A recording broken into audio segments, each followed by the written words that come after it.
带观众朋友来看国际新闻。这个墨西哥国会13举行听证会，有专家头一届公布，伫个秘鲁发现2个这个外星人的骨头，而且伊是搁再强调讲，这毋是地球上任何一种物种，而且这时间到达已经超过1000年了。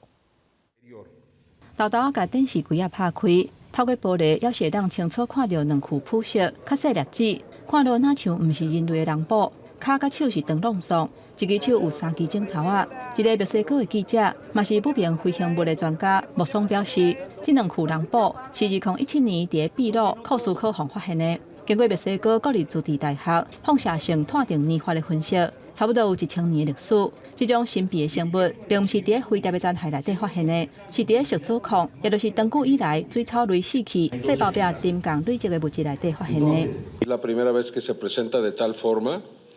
Y creo que hay una demostración clara de que nos encontramos ante ejemplares no humanos que no tienen relación con ninguna otra especie en nuestro mundo y que se encuentran abiertas todas las posibilidades para que cualquier institución científica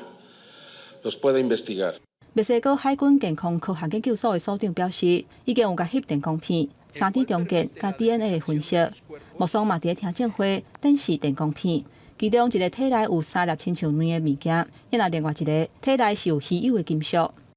今年7月份，一个前情报官员甲美国国会讲，人类伫宇宙当中并无孤单，不过当局当伫暗砍这个证据。了后，墨西哥执政党的议员古提瑞兹应穆松的要求，召开这场听证会，嘛对审议当中的空中空间保护法做表决。